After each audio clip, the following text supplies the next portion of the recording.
Bonjour et bienvenue dans le podcast Paroles d'Histoire. Une émission exceptionnelle aujourd'hui puisque j'ai le plaisir de retransmettre une rencontre enregistrée le 5 octobre dernier 2024 entre littérature et histoire, entre Annie Ernaux, prix Nobel 2022, et les historiennes et historiens rassemblés par Carole Christen, qui nous fait l'amitié de nous confier cette diffusion. Vous entendrez de quelle façon chacune et chacun de ses collègues, dont la présentation va suivre, propose une lecture de l'œuvre d'Annie Ernaux et de son rapport au temps, et les réponses de l'écrivaine. Un beau moment ouvert donc par Carole Christen, à qui je laisse la parole. Bonjour à toutes et à tous. Anne-Marie Chenu et moi-même, nous vous remercions d'être venus aussi nombreux, parfois de loin, pour assister à cette rencontre entre Annie Ernaux, première femme française à avoir reçu le prix Nobel de littérature, il y a pratiquement 2 ans, jour pour jour, c'était le 6 octobre 2022, et les historiennes et historiens, Michel Perrault, Emmanuel Loyer, Jean-François Chanet, Yvan Jablonka, Anne-Marie Cheny et moi-même. Avant de vous présenter brièvement l'origine de cette rencontre et son déroulé, je me permettrai d'exprimer quelques mots plus intimes. Cette rencontre est d'autant plus importante pour moi qu'Annie Ernaux et Michel Perrault sont des figures qui ont joué un rôle important dans ma formation intellectuelle et professionnelle. C'est grâce à Michel Perrault que je suis devenue l'historienne que je suis, spécialiste d'histoire sociale de la France au XIXe siècle. En effet, il y a 35 ans, un jeudi après-midi d'octobre 1989, dans un amphithéâtre de l'université Paris 7, sur le campus de Jussieu, j'ai assisté pour la première fois à un cours magistral d'histoire. Il portait sur l'histoire socio-économique de l'Europe au XIXe siècle. Ce cours était assuré par Michel Perrault, professeur d'histoire contemporaine, spécialiste de l'histoire ouvrière, de l'histoire bien sûr des femmes, pionnière dans l'histoire des femmes. D'emblée, j'ai été subjuguée par la personnalité de Michel Perrault, par sa voix et surtout par le contenu passionnant de ses cours. Je connaissais très mal le XIXe siècle. Elle m'a donné envie de découvrir ce siècle. 2 ans plus tard, j'ai suivi son cours sur l'histoire des mouvements sociaux en Europe au XIXe siècle. Et ensuite, j'ai fait mon mémoire de maîtrise sous sa direction sur les premières étudiantes de l'Université de Paris. C'est donc Michel Perrault qui m'a initiée à la recherche historique et qui, par conséquent, a joué un rôle fondamental dans l'histoire que je pratique. C'est à la même période de ma vie, au début des années 1990, que j'ai découvert l'œuvre autobiographique, universelle et politique d'Annie Ernaux. Depuis près de 30 ans, je la lis, je la relis, je l'offre à mes proches, à mes amis, et je la conseille à mes étudiantes et étudiants. Ils sont d'ailleurs nombreux à être venus aujourd'hui. Dans plusieurs ouvrages d'Annie Ernaux, comme Les armoires vides, La place, Une femme, La honte, Je ne suis pas sortie de ma nuit et Les années, j'y ai retrouvé des expériences personnelles de classe et de genre. Outre ces résonances personnelles et l'engagement social et féministe d'Annie Ernaux, ce que j'aime dans son œuvre en tant qu'historienne, c'est son rapport au temps, au passé, à la mémoire, aux événements de l'histoire. Je suis donc très émue d'avoir ici à mes côtés Annie Ernaux et Michel Perrault. Je leur suis très reconnaissante d'avoir accepté cette rencontre à Yvetot. Je remercie également chaleureusement pour leur présence Emmanuel Loyer et Jean-François Chanet, qui fut mon garant d'habilitation à diriger des recherches, tous les 2 professeurs d'histoire contemporaine à Sciences Po Paris, et Yvan Jablonka, professeur d'histoire contemporaine à l'université Sorbonne Paris-Nord et qui a contribué au beau cahier de l'air d'Annie Ernaux, paru en mai 2022. Mais pourquoi cette rencontre ? Pourquoi ce dialogue entre l'écrivaine nobélisée et les historiennes et historiens ? Et tout d'abord, pourquoi Yvetot ? Née à Lillebonne, à 20 km au sud-ouest d'Yvetot, Annie Ernaux a vécu à Yvetot continuellement de 5 ans à 18 ans, puis jusqu'à 24 ans de façon irrégulière lorsqu'elle faisait ses études à Rouen.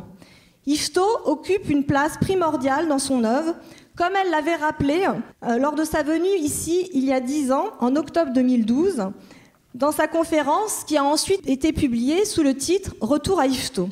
Je la cite. « Le lieu de ma mémoire la plus essentielle, celle de mes années d'enfance et de formation, que cette mémoire-là est liée à ce que j'écris de façon consubstantielle, je peux même dire indélébile. Yvetot est en somme le lieu de l'expérimentation, le matériau fourni par la mémoire, mais utilisé, transformé par l'écriture en quelque chose de général. » Si les livres d'Annie Ernaux ont toujours passionné les sociologues qui s'intéressent aux classes sociales, les affinités entre l'auteur et Pierre Bourdieu ont été maintes fois soulignées, Les historiennes et historiens, qui interrogent pourtant les relations entre histoire et littérature, se sont peu penchés sur son œuvre.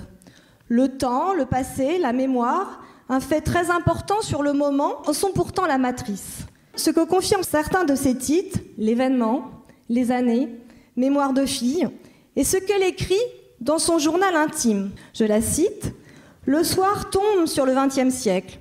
Je suis plus sensible à ce dernier soir, cette dernière journée grise, qu'au premier jour à venir du XXIe siècle. Il n'y a rien devant nous, derrière toute l'histoire. » Le temps qui passe est un thème central dans l'écriture et la vie d'Annie Ernaux. Elle justifie ainsi le choix du titre « Écrire la vie » qu'elle a donné en 2011 à l'ouvrage qui rassemblait la majeure partie de ses livres. Je la cite, « La vie, telle que le temps et l'histoire, ne cesse de la changer, la détruire et la renouveler. » Annie Ernaux a d'ailleurs déposé comme objet personnel au Nobel Prize Museum à Stockholm un réveil. Annie Ernaux et sa famille sont l'objet de ses livres. Elle travaille sur la mémoire familiale et sociale en rendant compte de son itinéraire social inscrit dans des contextes politiques, sociaux et culturels précisément décrits, se situant ainsi entre la littérature, la sociologie et l'histoire. Travailler et réfléchir sur le temps passé, reconstituer les événements et les trajectoires de vie, lutter contre l'effacement des histoires humaines et des vies minuscules à partir de sources diverses, d'archives publiques ou privées, ce qu'on appelle des égo-documents, constitue le travail des historiens et des historiennes. Chacune et chacun d'entre nous prendront la parole et nous proposerons une lecture, notre lecture de l'œuvre d'Annie Ernaux en fonction de nos thématiques de recherche et nous interrogerons Annie Ernaux sur son rapport au temps, à la mémoire, aux évolutions sociales, à l'histoire. Nous montrerons ce que ces ouvrages peuvent apporter aux historiennes et historiens, en quoi ils sont un témoignage exceptionnel, une source pour l'écriture de l'histoire, sur une époque, sur l'évolution de la place des femmes dans la société, sur les transformations sociales et culturelles de la société française contemporaine. Plus largement, cette rencontre est l'occasion de réfléchir entre les liens que l'histoire et la littérature entretiennent. Cette rencontre permettra au public, nous l'espérons, d'appréhender la circulation des savoirs, méthodes et pratiques entre littérature et histoire et donnera à voir les matériaux, les sources sur lesquelles Annie Ernaux et les historiennes et historiens s'appuient pour la mise en récit du passé. Pour commencer, donc, je donnerai la parole à Anne-Marie Chauny qui questionnera la conservation de la documentation composite à l'origine des années et du passage à l'écriture. Ensuite interviendra Michel Perrault qui reviendra également sur les années, autobiographie personnelle et collective, où Annie Ernaux est à la fois témoin et historienne. Yvan Jablonka s'intéressera à ce qu'il appelle la révolution Ernaux. Emmanuelle Noyer s'arrêtera sur ce qu'elle nomme le deuxième sexe d'Annie Ernaux et ce qui étonne en elle l'historienne, voire ce qui déstabilise les savoirs historiens. Quant à moi, j'interrogerai la possibilité de faire une histoire des transfuges de classe à partir des récits d'Annie Ernaux. Annie Ernaux a ouvert la voie au discours du transfuge, dans lequel la littérature et l'école ont une place importante. Comme le montrera Jean-François Chanet, pour finir, l'œuvre d'Annie Ernaux est traversée par une relation ambivalente au temps scolaire.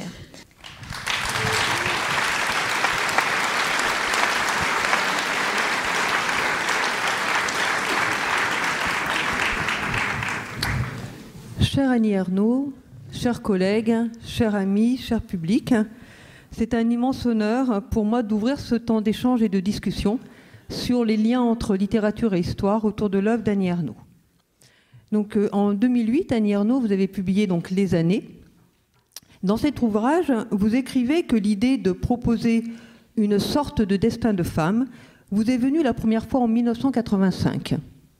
Vous notez alors, là, peur de se perdre dans la multiplicité des objets de la réalité à saisir. Et vous vous interrogez, comment pourrait-elle organiser cette mémoire accumulée d'événements, de faits divers, de milliers de journées qui l'a conduit jusqu'à aujourd'hui? Mémoire accumulée d'événements. En effet, les années constituent de singulières annales, faites de 50 ans de collecte de données, formant un matériau composite. Extraits de journal intime, d'agenda, de notes personnelles, de photographies, de vidéos, de coupures de presse, donc à la fois des archives papier, audiovisuelles et des documentations diverses sociologiques.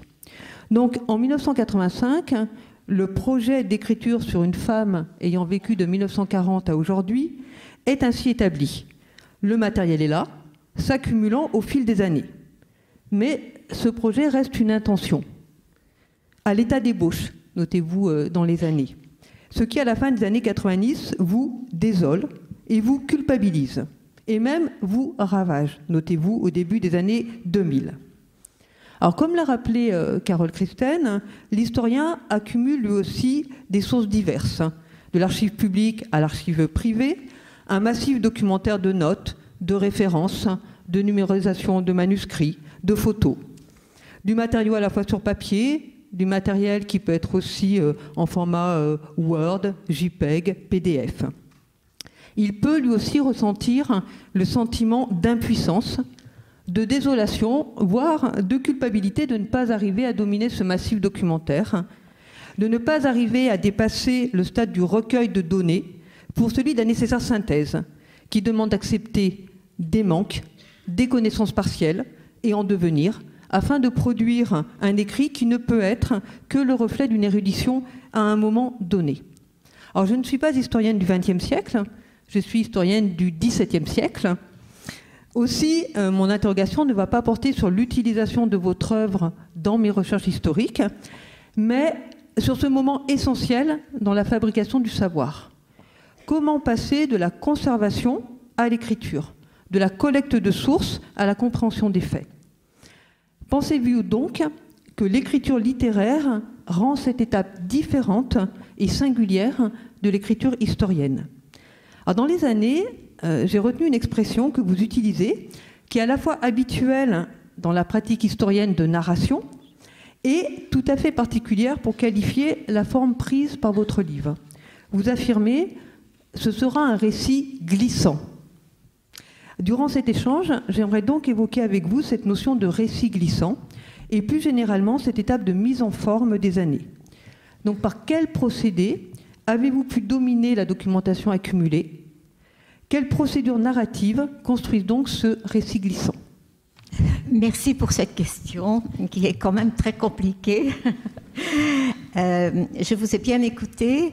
En fait, ce que vous me demandez là, c'est d'expliquer la genèse de ce livre, Les années. Alors, genèse très longue, effectivement, tout ce que vous avez cité, je l'ai écrit dans mon journal de recherche que j'appelle Atelier, Atelier Noir. Alors, effectivement, il y a d'abord eu un sentiment qui est devenu grandissant et qui était au milieu de la vie, puisque à cette époque-là, j'avais 45 ans. Et qui était en fait le sentiment, la sensation d'avoir à 45 ans en tant que femme. C'est ça qui est important de le dire. C'est d'abord en tant que femme de considérer ma vie depuis la petite fille du pensionnat Saint-Michel d'Yvetot, si vous voulez, par exemple, parce que ce sont des images précises, bien sûr, que j'ai dans la tête, et arriver à la femme que j'étais à 45 ans, mère de 2 fils, divorcée, et extraordinairement libre dans sa vie, désormais, ne craignant plus ni le regard, ni le fait d'être enceinte, voilà, des choses, et de se dire qu'en 45 ans, c'était quelque chose d'inouï dans la vie des femmes, vraiment. Et alors, il y avait donc cette nécessité de raconter. Mais le premier écueil, c'est que je connais, j'ai lu plein, j'allais dire, d'autobiographies. Et d'abord, la première de toutes, c'est quand même Simone de Beauvoir. Donc, il n'était pas question pour moi de refaire comme Simone de Beauvoir, qui commence d'ailleurs tout simplement par « je suis née ». Voilà, je suis née à Paris, voilà, en telle date. Je veux dire que c'était exclu complètement Et même, je comprends maintenant à quel point c'était impossible. C'est-à-dire que très vite, et vous l'avez lu, vous avez lu tout ce que j'ai pu rassembler, eh bien, c'est que ma vie, en fait, je n'ai pas traversé le temps. C'est le temps qui m'a traversée. Et je crois que c'est pour tout le monde pareil. C'est-à-dire que on est... en venant, j'ai dit à Carole, que, entre parenthèses, je remercie d'avoir organisé ce colloque d'une manière magistrale en invitant Michel Perrault, Yvan Jablonka et vous tous, historiens que je découvre. Et donc, j'ai cité le philosophe Gadamer en disant qu'il a écrit, j'avais écrit ça très très tôt, ce n'est pas l'histoire qui nous appartient, c'est nous qui appartenons à l'histoire.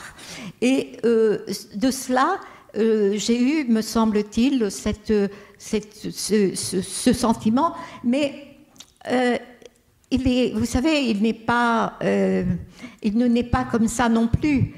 C'est que déjà, en écrivant les livres que j'avais écrits, et notamment La Place, j'écrirai juste après Une femme, mais déjà La Place, c'est-à-dire que je m'étais déjà confrontée à ce qu'une existence plonge d'historique, et comment l'histoire de mon père, et que je commence d'ailleurs ainsi, c'est que l'histoire commence à la fin du 19e siècle, puisqu'il est né en 1899. Ce sentiment que non seulement il y a, de toute façon, l'aspect social dépend de l'histoire, bien sûr, mais jusque-là, peut-être, j'avais eu tendance à considérer le fait d'être transfuge, donc, comme un peu ahistorique, c'est-à-dire ne dépendant pas de l'histoire, mais plutôt du hasard de la naissance, presque, pour ainsi dire. Alors qu'il était évident que tout cela appartient, comme les luttes sociales, bien sûr, à l'histoire. Voilà donc l'origine, bien sûr, des années. Alors, vous direz, mais comment je suis passée à l'écriture elle-même? Alors, par beaucoup d'essais et d'erreurs. Beaucoup.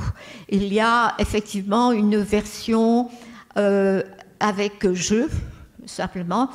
Et il y avait toujours au début ce que j'ai écrit spontanément en 85, c'est-à-dire ce qui est au début des années. Toutes les images disparaîtront, et avec un certain nombre d'images.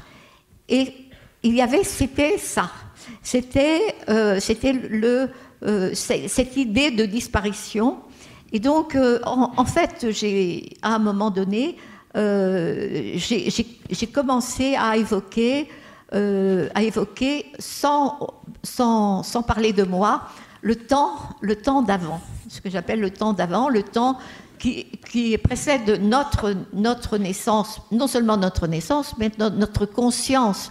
Et c'est à partir de là que j'ai pu, que finalement, je continuerai alors, mais vous pensez bien que pour les premières années, je n'ai aucun document. Je n'ai pas de document. Très longtemps, je n'ai pas de... Mon journal, en plus, il commence en 1963. Et je ne note pas, dans mon journal de 1963, je ne note pas les événements politiques. Non, en fait, c'est ma mémoire. J'ai une mémoire très grande.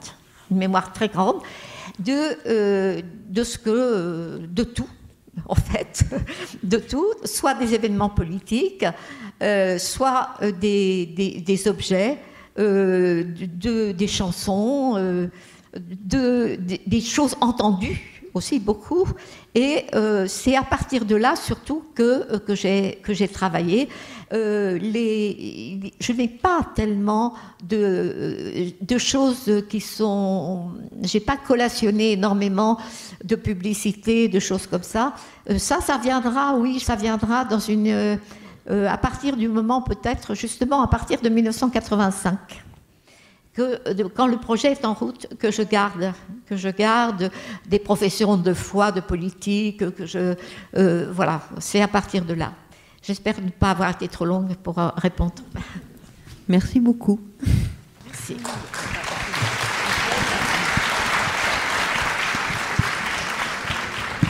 Oui, merci beaucoup. Merci beaucoup d'avoir organisé cette réunion. Merci à vous, Annie Ernaux, d'être là. Merci aux organisatrices, bien sûr, et à la municipalité qui nous reçoit si gentiment, et à vous, le public. Alors, Annie Ernaux, vous êtes historienne. Vous êtes historienne comme témoin, parce que vous avez vécu, et aussi, on vient de le voir, par votre volonté d'en rendre compte. Hein. Les années, c'est un véritable projet d'histoire. Et beaucoup de choses ont déjà été dites. Je ne voudrais pas non plus être trop longue. Je voudrais simplement vous citer, une fois de plus. L'idée lui est venue d'écrire une sorte de destin de femme entre 1940 et 1985, quelque chose comme une vie de Maupassant, qui ferait ressentir le passage du temps en elle et hors d'elle, dans l'histoire. Un roman total qui s'achèverait dans la dépossession des êtres et des choses, parents, maris, enfants qui partent de la maison, meubles vendus, etc. C'est un très beau texte et qui va jusqu'en 85, en effet, et après, vous avez prolongé cela. Alors, je voudrais faire quelques brèves remarques sur le récit, les sources et votre sens du temps.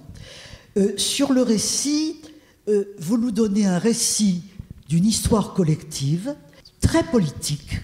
Il y a énormément d'événements politiques et en même temps de remarques, par exemple, sur l'époque Mitterrand, mettons. Hein, il y a beaucoup de choses là-dessus.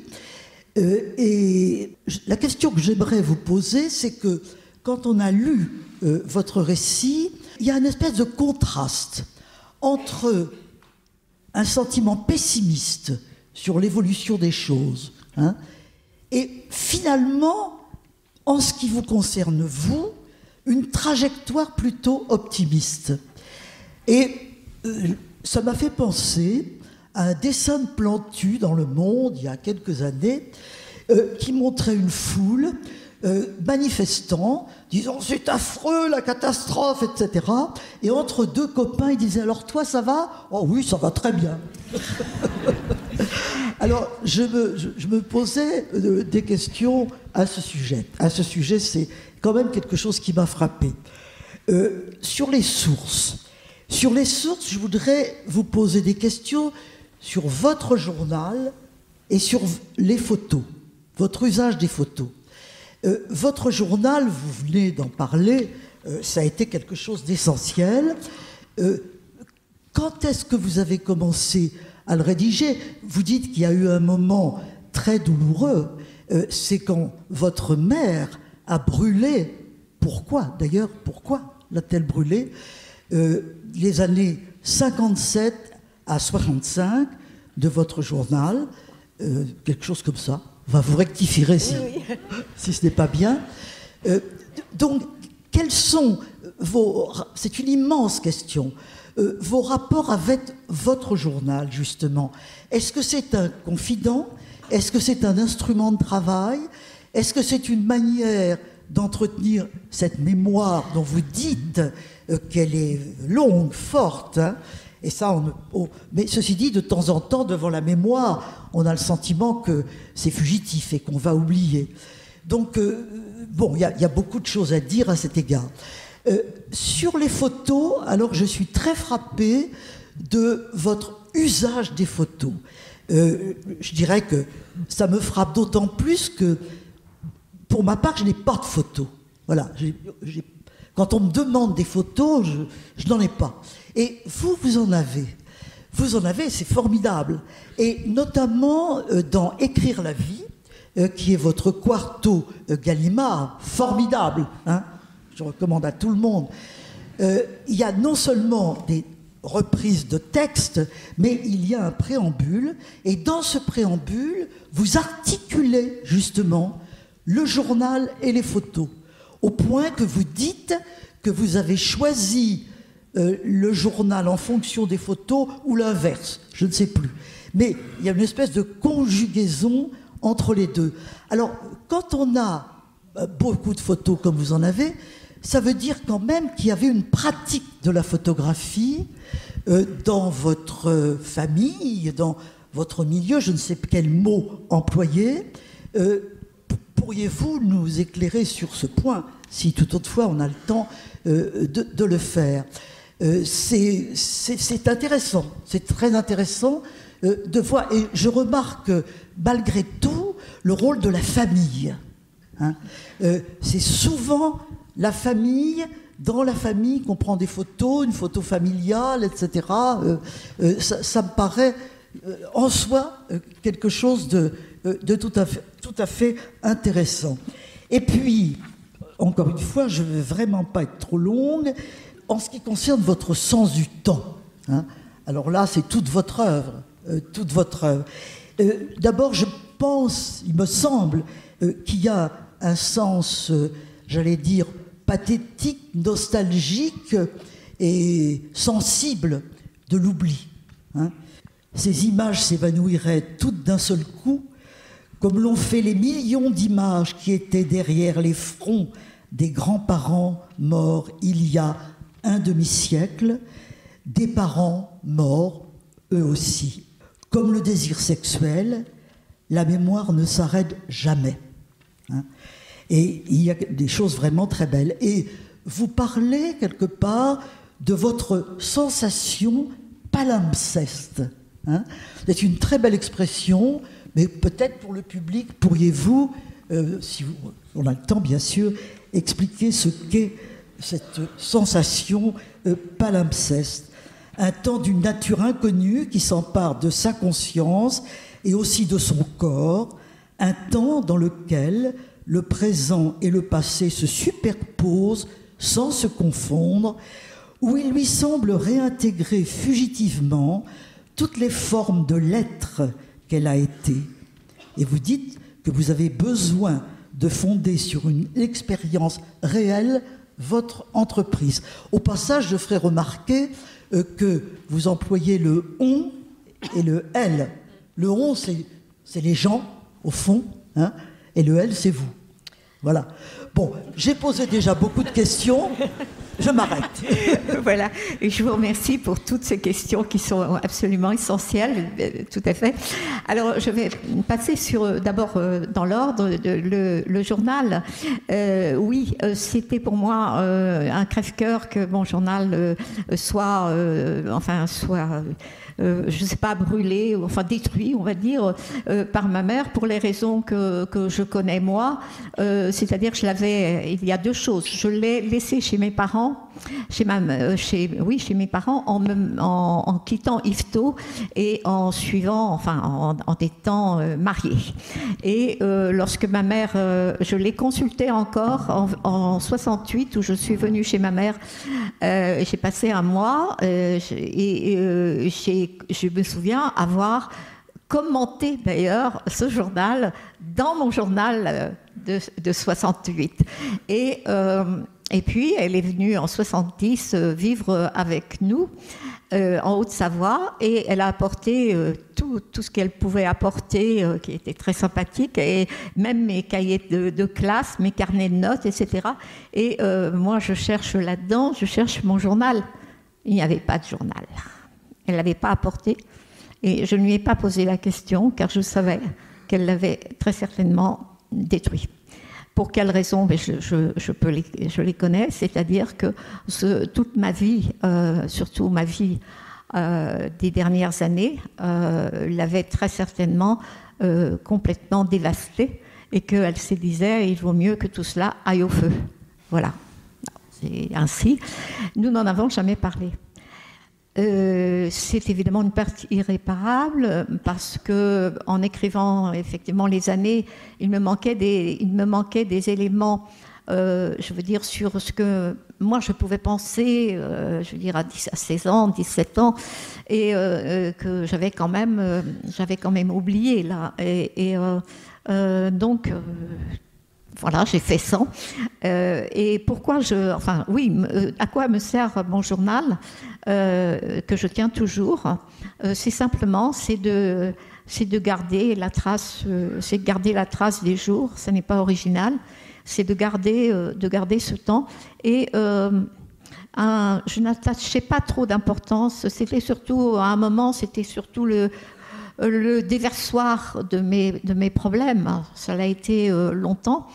Mais je me suis aperçue à un moment que, en fait, un journal intime, ça fait histoire. Ça fait histoire. C'est quelque chose où on voit ce qui se passe. Et en plus, je suis capable de lire mon journal intime, de relire mon journal intime en le jugeant, en voyant les transformations, de le faire comme un objet. Donc il y a cette distanciation par rapport. C'est un texte comme un autre, mais que je ne publie pas et dont j'ai publié simplement une partie qui s'appelle Se perdre, pendant la passion éprouvée pour un diplomate soviétique. Mais le journal sur ma mère, sa maladie d'Alzheimer, c'est un journal à part, parce que j'ai des journaux à part aussi. Le journal du dehors, le journal donc des visites à ma mère, ça s'appelait ainsi, ouais, c'est tout quand même. Voilà, et journal d'écriture, journal d'écriture très important. Et voilà. Alors maintenant pour les photos, bien écoutez, je vais vraiment vous détromper, Michel.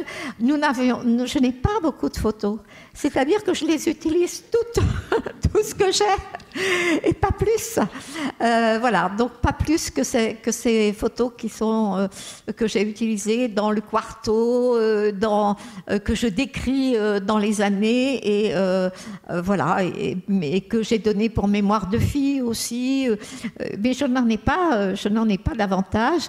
On avait juste un très mauvais appareil photo que mes parents avaient gagné avant la guerre.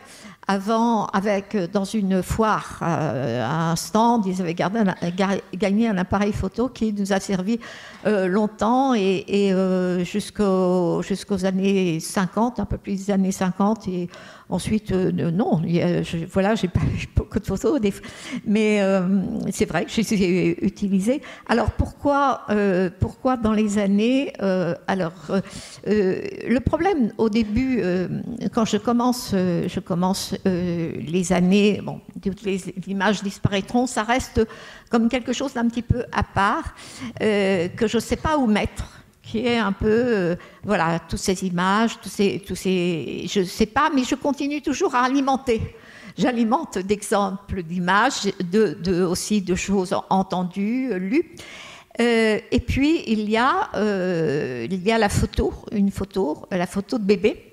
Mais je ne sais pas si ça commence par là ou si ça commence par dans les repas de famille. Je crois que ça commence plutôt dans les repas de famille. On parlait, etc. Et c'est effectivement, j'ai besoin d'évoquer le temps d'avant, tout ce temps, et notamment ce temps qui m'est venu par mes parents, sur mes grands-parents, ils remontaient en fait leur mémoire. La mémoire de mes parents allait jusqu'à, pas leur mémoire directe, mais la mémoire donc de mes grands-parents, et peut-être au-delà, allait jusqu'en 1870. Et c'était une chose qui pouvait dire qu'à Paris, on avait mangé des rats pendant le siège de la capitale. Et évidemment, comme je l'écris, ensuite, ils ne parlent que de ce qu'ils ont entendu et vu. C'est comme ça. L'histoire, elle me vient par la parole. Elle est mémoire. Est-ce qu'elle est histoire ou mémoire? Je pense qu'elle est davantage mémoire qu'histoire. C'est une... voilà. Mais la mémoire, c'est aussi la mémoire de l'histoire. Je continue ainsi et à un moment, je me dis, mais comment je ne peux pas faire je suis en train de faire un livre d'histoire, là. Ben, je fais un livre d'histoire et voilà, s'il n'y a personne dedans, c'est un peu embêtant quand même. Et oui, parce que en plus, mais c'était un challenge quand même, c'est que j'ai lu. Alors son nom m'échappe maintenant, c'est un sociologue américain qui avait, j'avais vu en note dans un livre de Bourdieu, en bas de page, que ce sociologue américain avait dit qu'on pouvait écrire on pouvait tout à fait écrire une vie à l'impersonnel, c'est-à-dire sans jeu, sans rien, sans jeu, à l'impersonnel. Et c'est ça que j'étais partie pour faire, carrément, pour faire sans personne, voilà. Mais évidemment, je me suis dit, c'est quand même, voilà, et mettre le jeu, non, et la photo. Ça m'est venu comme ça, de dire, bah, je vais mettre des photos pour chaque période, mais je ne vais pas dire au jeu. J'ai hésité aussi là. Et en fait, non, ça sera elle. Et c'est ce qui est, si vous voulez, c'est ce quand même introduire l'individu dans le passage du temps, dans ce passage des années, dans ce temps glissant qui ne s'arrête pas. Alors, je crois qu'après, vous aviez comme question plutôt une impression, c'est-à-dire de dire que tout ça ressemble à des catastrophes, en fait, mais pas pour moi. Voilà. Mais j'allais dire, je crois que c'est aussi une forme d'optimisme, et c'est pas seulement pour moi. Je pense que dans chaque vie, une vie, justement, ne se réduit pas à l'histoire. C'est ça. Heureusement, là où nous sommes en ce moment, là, je pense qu'il se passe dans le monde des choses atroces, hein, et que c'est un moment où nous ne connaissons pas la suite, ça, évidemment. Et je trouve que c'est un moment quand même qui, dans, je veux dire, 2-3 ans, nous apparaîtra comme « Ah, mais oui, mais ensuite il s'est passé ci, il s'est passé ça ». Mais en même temps, on aura le souvenir de « Ah, mais j'ai retrouvé telle compagne que j'avais, ou bien c'était un moment ». Donc, je veux dire, c'est ça la vie. C'est ça que, effectivement, nous sommes dans l'histoire, mais nous sommes aussi des consciences, des corps. Et ça aussi, c'était très important pour moi, les photos. C'était pour montrer comment la petite fille grandit, adolescente, et comment je savais très bien que j'arriverais tard dans mon livre et que j'aurais dépassé 60 ans, ce qui fut le cas. Et c'était aussi une manière de m'inscrire dans ce temps. Voilà. Et le palimpseste? Ah oui, le palimpseste, bien sûr. C'est en fait, le palimpseste. Donc j'explique ce que c'est le palimpseste. C'est un manuscrit qu'on a gratté pour écrire par-dessus. Et on peut faire ça plusieurs fois. Voilà, c'est ça, le palimpseste. Donc, je compare, si vous voulez, la sensation palimpseste, c'est cette sensation d'être évidemment la même, c'est le support en quelque sorte, mais que je peux voir en transparence, parce que c'est ça aussi le palimpseste, on peut voir en transparence la fille que j'ai été, des sensations, de retrouver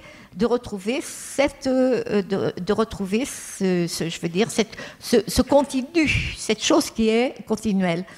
Je vais prendre un exemple j'ai éprouvé plusieurs fois cette sensation, mais il y en a une qui est restée assez forte parce qu'elle est liée aussi au dernier livre que j'ai publié qui s'appelle Le jeune homme, c'est-à-dire que plusieurs fois là où habitait ce jeune homme à Rouen, donc dans la chambre où on dormait ou somnolait l'après-midi, j'avais le sentiment d'être, comme je dis, couché sur plusieurs épaisseurs de temps et qui remontait à, tout au fond, ça aurait été le lit où j'étais avec ma mère le dimanche après-midi, où elle dormait parce qu'elle était très très fatiguée, qu'elle avait ouvert sa boutique jusqu'à 1h de l'après-midi, elle en mangeait, elle n'en pouvait plus, et j'étais avec elle et je lisais. Moi je ne dormais pas, et elle prenait un livre et s'endormait aussitôt,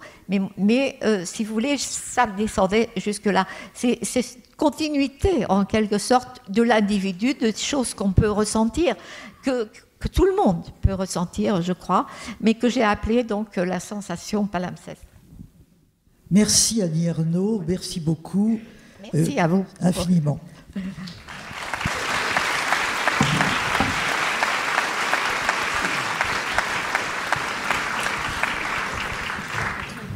Bonjour, je voudrais commencer par remercier Anne-Marie et Carole pour leur initiative et leur invitation, et aussi la mairie d'Yvetot et la médiathèque pour leur accueil. Je voudrais aussi vous faire part de mon émotion. Je suis très honoré d'être présent sur cette estrade aux côtés de Michel Perrault, Annie Ernaux, tous mes collègues. Et je crois d'une certaine manière que nous sommes dans un instant historique. Et si cet instant est historique, c'est pas parce que nous sommes 6 historiens et historiennes à la tribune, mais c'est parce que Annie Ernaux est à Yvetot. Je crois que tout le monde est sensible à cet étonnement collectif. Et Annie Ernaux revient à Yvetot. Elle était déjà revenue, mais elle revient. Et pour le dire autrement, en termes plus sociologiques, c'est la petite fille du café-épicerie qui revient dans sa ville avec une œuvre et un prix Nobel. Et voilà, je suis ému de faire partie de ce moment avec vous. Je voudrais vous faire part de quelques réflexions que j'ai rassemblées en tant qu'historien et en tant qu'écrivain, et qui portent sur la manière dont l'œuvre d'Annie Ernaux a transformé de manière radicale, il me semble, la manière d'écrire, la manière de s'écrire, et enfin la manière d'écrire le social et l'histoire. Le premier aspect, c'est son écriture et la manière intransigeante, sans concession, dont elle écrit sur elle-même, dont elle parle d'elle, dont elle jette un regard sur elle, sur ses passions, sa jalousie, sa honte, ses obsessions, son corps, son vieillissement. Il y a un côté, je trouve, incorruptible et sans compromis dans le style d'Annie Ernaux, qu'on peut aussi qualifier de non-style. Le non-style, c'est la volonté, le fait d'assumer une sobriété, un dépouillement, une économie de moyens, ou pour le dire autrement, un refus du littéraire. Alors c'est étonnant, voilà, une écrivaine qui refuse le littéraire, et peut-être d'une certaine manière une littérature qui est vraie et neuve, parce que précisément elle se fout de la littérature. Et je crois que c'est une première leçon de non-style qu'Annie Ernaux nous administre. Et c'est précisément parce qu'elle refuse les fioritures, le beau style, les belles métaphores, qu'elle fait entendre une émotion aussi vibrante dans ses phrases. Elle l'a dit d'ailleurs textuellement, je la cite: « Je revendique une écriture factuelle, une écriture de constat soigneusement débarrassée de jugement de valeur, dépouillée d'affect. » Ou encore, « Mon projet est d'écrire contre la littérature. » Et là, je trouve que c'est une belle définition de la littérature. La littérature, c'est peut-être quelque chose qui s'invente contre elle-même. La deuxième réflexion que je voudrais vous livrer concerne l'histoire des femmes que Annie Ernaux a non seulement traversée, mais aussi tout simplement écrite. Il y a 40 ans, Michel Perrault publiait et dirigeait un livre qui s'appelle « Une histoire des femmes est-elle possible ?» C'était en 1984, donc il y a presque un demi-siècle. Et évidemment, c'est Michel Perrault, par son œuvre, qui a répondu oui, une histoire des femmes est possible. Mais aussi, c'est bien sûr Annie Ernaux qui, de son côté, répondait de la même manière. Et ce n'est pas un hasard si l'une et l'autre sont devenues, davantage que les marraines, les âmes de MeToo, mouvement qui a éclaté il y a quelques années, comme chacun sait. L'histoire des femmes, effectivement, c'est un point central dans l'œuvre et dans l'engagement d'Annie Ernaux. D'une certaine manière, ces ouvrages ont traversé à peu près toute l'histoire des femmes au XXe siècle et au début du XXIe siècle. La honte de la fillette, l'embarras et l'ambition de l'étudiante, le viol de la jeune fille, l'avortement, l'ennui de la femme mariée, les passions et le plaisir sexuel de la femme à tout âge. Et d'une certaine manière, c'est à travers les livres d'Annie Ernaux que nous découvrons cette histoire des femmes, une histoire des femmes qui s'est écrite parallèlement aux ouvrages de Michel Perrault. Et ce faisant, Annie Ernaux pose deux questions. La première, c'est d'où viens-je ? Et là, ce sont tous les livres consacrés à sa famille. Et la deuxième question, c'est qui suis-je ? Et là, c'est les livres, parfois les mêmes, consacrés aux femmes, à elles, mais aussi aux autres femmes.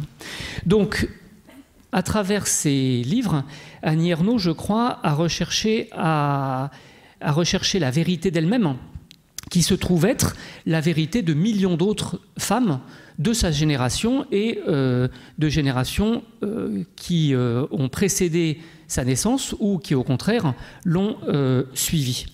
Cette vérité qu'elle recherche en tant que femme, cela peut porter sur un avortement, un viol, le corps féminin comme enjeu. Et ça, c'est des sujets dont les historiens à l'époque ne s'emparaient pas volontiers. D'une certaine manière, Annie Ernaux a parlé du viol et de l'avortement avant même que les historiens ou les historiennes s'y intéressent. En tout cas, ça s'est fait de manière concomitante, comme quoi on peut faire de l'histoire sans avoir ni une agrégation d'histoire, ni un doctorat d'histoire. Et vous le comprenez, c'est ainsi que les livres d'Annie Ernaux sont profondément politiques.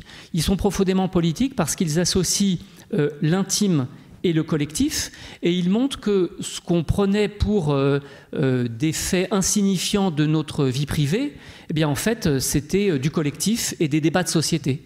Ce qu'on prenait pour des petits faits insignifiants de nos histoires de famille, en fait c'était l'histoire tout court. Le troisième aspect sur lequel je voudrais insister, c'est les sciences sociales. Les sciences sociales, vous le savez sans doute, c'est un ensemble de disciplines universitaires qui ont été constituées comme telles à la fin du XIXe siècle, et parmi elles, l'histoire, la sociologie, la géographie, l'anthropologie et d'autres sciences sociales. D'une certaine manière, Annie Ernaux écrit et renouvelle ces sciences sociales parce qu'elle se situe toujours au contact de l'individu et du collectif et qu'elle essaye de comprendre non seulement ce qui lui est arrivé, mais aussi ce qui nous est arrivé. Et j'insiste bien sur ce collectif, le nous. Les livres d'Annie Ernaux nous sont arrivés parce que ce qu'elle décrit, qu'on soit un homme ou une femme, eh bien, ça nous est arrivé. Et c'est pour ça, justement, que cette dimension profondément collective fait résonner les œuvres, les livres d'Annie Ernaux du côté des sciences humaines, parce qu'il n'est de sciences humaines que collectives. Et Annie Ernaux le sait mieux que quiconque. On a parlé de son projet Les Années, qui est une espèce d'autobiographie collective, si vous me permettez cet oxymore, mais aussi plus largement une réflexion sur la France au XXe siècle. Mais on pourrait parler de très nombreux autres de ces livres comme La honte, La place, L'événement. Le mot événement montre bien qu'on est dans du collectif alors que ce qui est arrivé à Annie Duchesne, ça pouvait apparaître comme simplement l'écume des jours, l'écume de sa vie. En fait non, c'était du collectif. Et elle montre à travers les gestes de sa mère ou de son père qu'il y a la mémoire des campagnes ou des petites villes françaises, où dans les mots, le langage du quotidien, elle arrive à faire le répertoire des habitudes, le conservatoire des mots des classes populaires françaises dans les années 50 ou 60. Et on le voit ici, Annie Ernaux convoque toutes les sciences sociales, l'histoire des femmes bien sûr, la sociologie des classes populaires en particulier, l'anthropologie du quotidien, et on pourrait aussi ajouter, pourquoi pas, une forme de géographie, tant il est vrai que les livres de Annie Ernaux nous font voyager, tout du moins, en France. Et au-delà de ces sciences sociales qu'elle convoque et qu'elle renouvelle, il y a aussi des aspects de méthode. Le questionnement, la problématique, les archives de soi, les milieux sociaux, la question de la distance ou encore la sensibilité à l'événement. Et donc, pour conclure sur ces quelques réflexions, on voit que Annie Ernaux renouvelle les sciences sociales par la littérature et la littérature par les sciences sociales. Et c'est ce que j'ai appelé la révolution Ernaux, parce que je crois que ça, il faudrait remonter à Rousseau pour trouver un auteur qui a réfléchi à la fois sur le littéraire et sur les sciences sociales et qui a renouvelé les unes par les autres et bien sûr vice-versa. Je voudrais terminer en évoquant quelque chose qui est profondément linguistique, littéraire et qui relève aussi de l'histoire, c'est l'usage des pronoms chez Annie Ernaux. Beaucoup ont noté que le « je » est présent chez Annie Ernaux, mais c'est toujours un « je » qui signifie un autre pronom.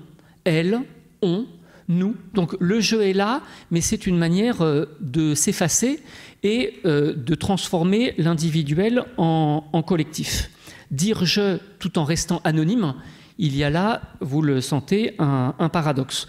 Ou pour le dire autrement, les livres d'Annie Ernaux sont des autobiographies écrites à la troisième personne du singulier ou à la première personne du pluriel. Et ça, je crois que peu l'ont fait au XXe siècle et jusqu'à nos jours. Je visitais récemment une exposition consacrée à Chantal Akerman, la réalisatrice belge, qui, en 1974, au moment même où Annie Ernaux publiait son premier livre, Chantal Akerman tournait un film intitulé « Je, tu, il, elle ».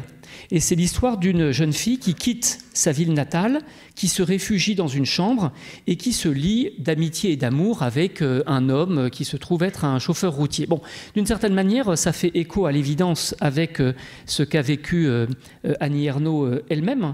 Et ce film, « Je, tu, il, elle », raconte la fin de l'adolescence d'une fille, et beaucoup de livres d'Annie Ernaux sont consacrés à ce moment, le moment où on doit abandonner quelque chose de soi-même pour entrer dans l'âge adulte. Je vous cite Chantal Akerman, mais d'une certaine manière, ça pourrait être une phrase d'Annie Ernaux.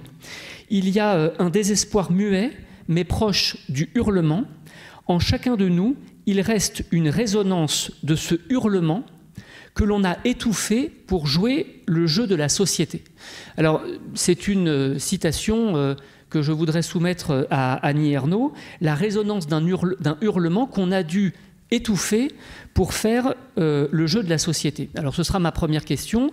J'en formule deux autres. La deuxième question, c'est qu'est-ce que ça vous fait, chère Annie, d'être ici à Yvetot, dans un public qui vous est acquis? Certains ici n'étaient pas nés quand vous-même étiez à Yvetot. Est-ce que votre présence à Yvetot, c'est un voyage dans le temps? Est-ce que c'est un retour impossible? Est-ce que c'est une retrouvaille? C'est une question que je voudrais vous poser et je suis sûr qu'on est plusieurs ici à la partager. Et enfin, une troisième question, si vous avez le temps, si on a le temps.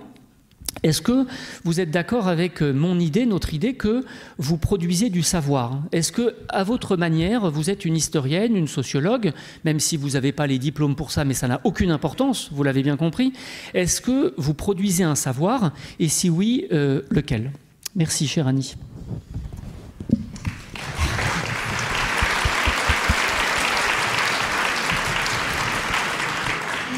Alors, la première question...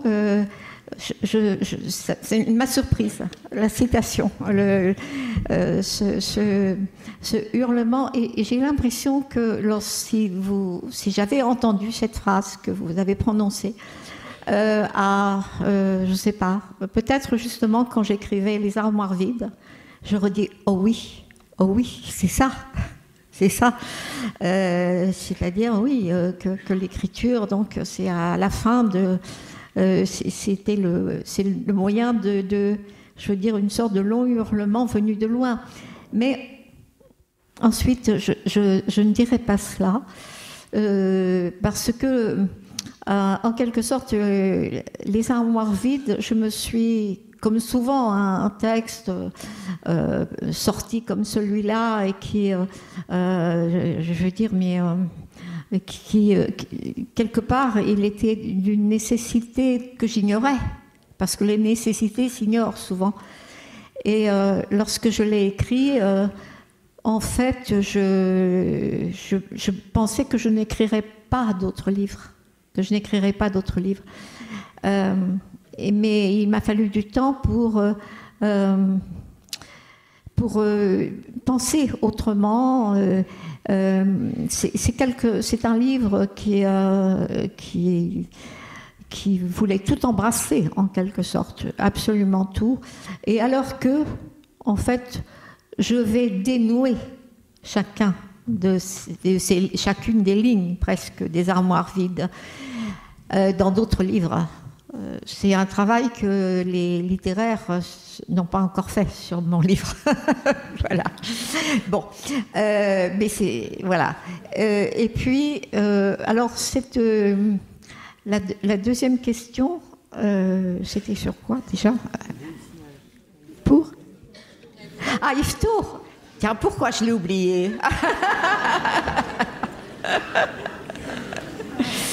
Alors, parmi les formules que vous avez utilisées, il y a le retour impossible. Et oui, parce que de toute façon, il n'y a jamais de retour possible. Jamais. Enfin, pour moi, je trouve qu'il n'y a pas de retour possible. Je l'expérimente d'une manière différente en revoyant des gens qui m'ont été très importants dans ma vie. Mais voilà, le temps ne cesse d'être cette force qui nous change, qui nous emporte, et je n'en suis pas triste. Mais alors, si vous voulez, Yvetot, pourquoi il y aurait un retour, puisqu'il est toujours là? C'est toujours là dans ma tête. Il n'y a pas de... Il y a... c'est la ville dont je connais le plus de gens qui ont vécu là. Certainement, c'est là. Je serais capable, si je voulais ici, de vous dire tous les gens qui habitaient rue de la République, tous les gens de la rue du Clos Départ, voilà, de la rue de la Corderie, je ne sais pas si elle s'appelle encore comme ça, et de vous citer tous les magasins du Mail en ce temps-là. Donc, si vous voulez, c'est un stock incroyable, voilà. C'est et de ce qui concerne, alors de ce qui concerne la ville, de ce qui concerne les gens, je ne vous parle même pas donc du pensionnat Saint-Michel, parce que là c'est tous les professeurs, toutes les compagnes de classe que je pourrais situer dans les classes. Donc c'est voilà, c'est certainement une très grande mémoire que j'ai. Pourquoi? Parce que il y a eu une coupure à un moment, bien sûr. Je suis partie, j'ai mené une toute autre vie dans une toute autre région aussi, jusqu'à Et effectivement, je me souviens quand j'ai utilisé, je me souviens un mot normand, parce que j'ai gardé des mots normands, dont je ne savais pas qu'ils étaient normands, hein. C'est comme ça, voilà. Oui. Et dans une autre région, et qu'on me regardait comme ça, avec des gros yeux, en me disant, mais qu'est-ce qu'elle dit, celle-là, et voilà, donc je me souviens d'un verbe, peut-être ça dira quelque chose à vous, le verbe digonner. Ah ben oui, voilà, bien. On avait entendu. Ça veut dire quoi? Eh bien, c'est trifouiller quelque chose. On n'arrive pas à faire quelque chose, on digonne. Et j'ai employé ce terme, mais on a entendu déconner. Donc, l'horreur. Bien. Donc, vous voyez, je veux dire que tout cela, non, je veux dire que la coupure a été à la fois une coupure géographique, spatiale, et une coupure sociale. Donc, il y avait tout, n'est-ce pas? Donc, d'une certaine manière, il y a comme si c'était conservé, le Yvetot. C'est pour ça que je vous dis, c'est à la fois le retour impossible, mais c'est qu'il n'y a pas de retour. Voilà. Il y avait une troisième question. Ah oui, production de savoir. Oui, oui. Donc, c'est la question qui est... Voilà, et je pense que, effectivement, que mes livres produisent des questions, en tout cas, et produisent, je pense que, tout simplement, j'ai ce qui s'appelle des retours, c'est que vraiment, il y a eu vraiment des lecteurs, des lectrices qui disaient que avant d'avoir lu tel ou tel livre, notamment parmi justement La Place, surtout La Place, eh bien, ils seront, ou même alors, je veux dire des textes comme Journal du dehors, ou bien simplement, je vais dire, regarde les lumières, mon amour, qui décrit un hypermarché en banlieue parisienne. Hein, enfin, c'est pas une banlieue, hein, c'est une ville. Mais oui. Donc, eh bien, de dire, mais en fait, vous nous faites voir ce qu'on ne voyait pas, par exemple. Et je pense que c'est ça la littérature, tout de même. S'il y a une fonction, c'est ça. Et mais cette fonction du savoir, c'est absolument, pour moi, c'est un idéal. C'est un idéal. Voilà. Je pense que c'est une fonction. J'ai toujours cette pensée que j'ai été professeur, fait toute une carrière.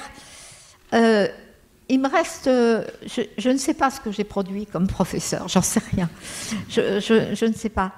Mais il y a une chose, c'est que voilà, ce que j'ai fait de mieux, et qui n'est pas forcément, je veux dire, mais ce qui me semble que je pouvais faire de mieux, c'est écrire.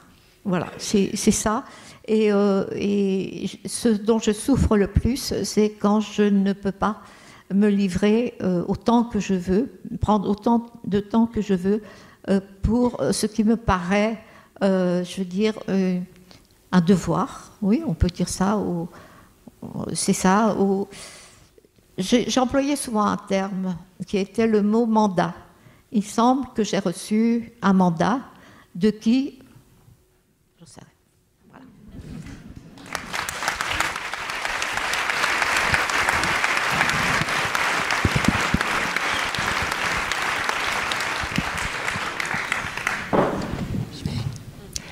Chère Annie Ernaux, chers collègues et amis, cher public, lire Annie Ernaux en historienne, je crois que c'est un mais de choix. Non pas seulement parce que son œuvre serait la source, une source idéale à l'historien et à l'histoire du dernier tiers du XXe siècle. Pour moi, la lecture de l'œuvre d'Annie Ernaux a résonné véritablement comme une confirmation de mon être d'historienne, c'est-à-dire le déploiement de livre en livre de l'idée que nous sommes en effet traversés par le temps, ou traversés par les temps plus exactement, et que ce qu'il y a de plus intime et de plus intemporel, pensons-nous, dans notre vie de femme ou d'homme, l'amour, et particulièrement le sexe, puisque c'est de ça dont je vais vous parler, sont eux aussi des objets profondément historiques. Alors, que fait la littérature d'Annie Ernaux à l'histoire de la sexualité et de la féminité? Je parle de ça alors que je ne suis pas du tout spécialiste par ailleurs, mais je dirais, pour résumer, que la littérature d'Annie Ernaux, en tout cas telle que je l'ai lue, reconnaît le sexe comme le lieu de la vie intense, dans le temps qui est le sien. C'est-à-dire la sexualité hédoniste, sans visée reproductive ni familiale. C'est aussi celle que vise parfois l'ascension sociale, deuxième grande thématique de l'œuvre d'Annie Ernaux. Et il arrive d'ailleurs que ces deux thématiques se nouent, car, dit-elle, la capacité de dégager du temps pour la passion sexuelle, c'est un luxe aussi que les ouvrières ne pouvaient pas se payer. C'est ce qu'elle remarque dans un de ses livres. La centralité du thème de la sexualité dans l'œuvre vie, j'aurais envie de dire, d'Annie Ernaux, mérite qu'on s'interroge. Mais en fait, elle répond elle-même à la question qu'on aimerait lui poser à ce sujet. Je cite, « J'ai tout attendu du plaisir sexuel, en plus de lui-même. L'amour, la fusion, l'infini, le désir d'écrire. Ce qu'il me semble avoir obtenu de mieux jusqu'ici, c'est la lucidité.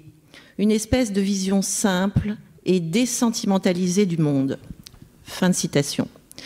On pourrait le dire autrement, finalement, une forme de vérité médiatisée par la sexualité et exprimée par l'écriture, car la quête d'intensité est toujours indissociablement offerte par la sexualité et l'écriture, l'une étant d'ailleurs relancée par l'autre, comme elle le reconnaît plus haut.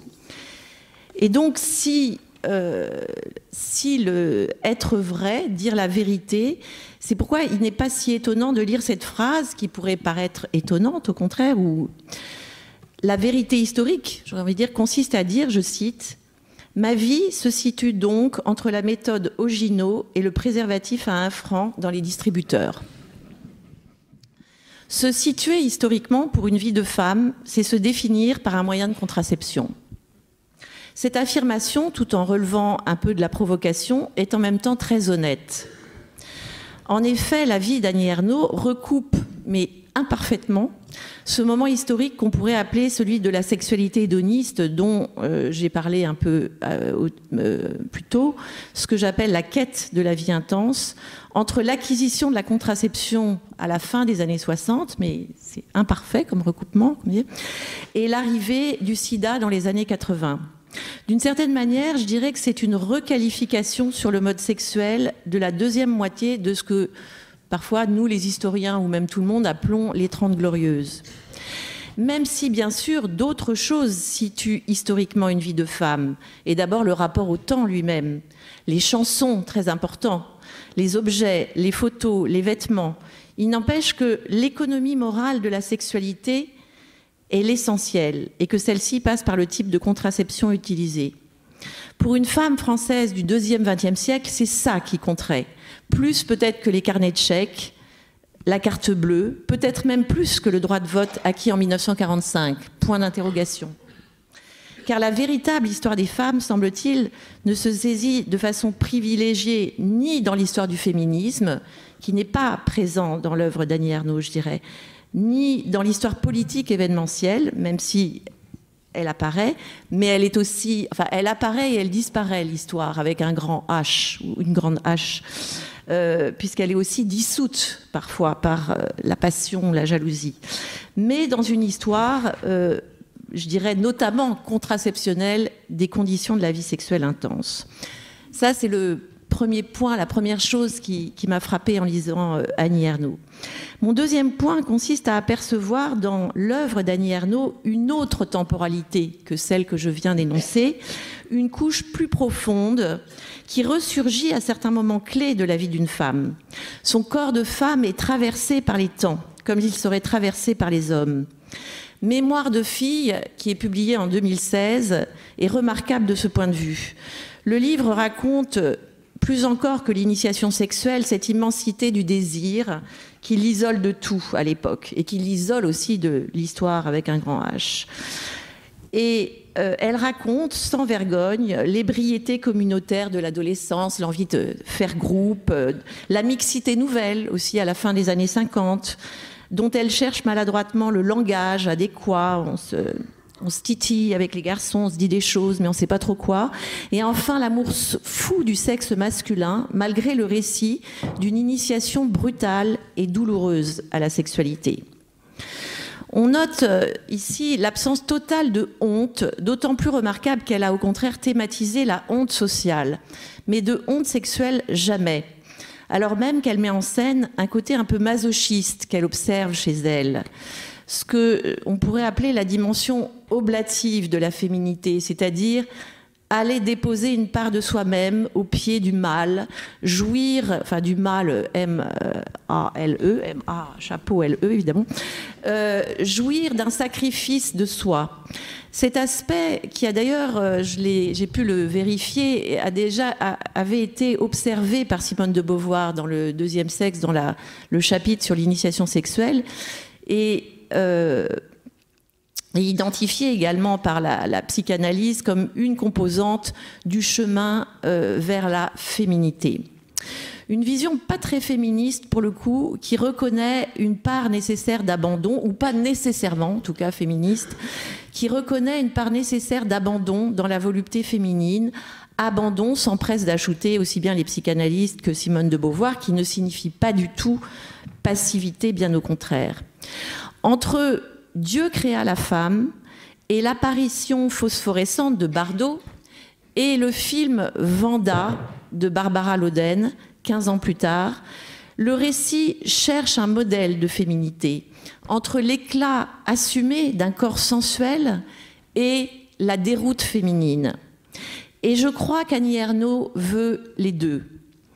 Parce qu'elle est écrivaine et non théoricienne, ce qui ne veut pas dire qu'elle ne produit pas de savoir, bien au contraire, elle assume l'incapacité à qualifier son comportement des années de 1958. Je cite « Dois-je écrire que 10 ans avant la Révolution de mai, j'étais sublime d'intrépidité, une avant-gardiste de la liberté sexuelle, un avatar de Bardot dans « Et Dieu créa la femme ?»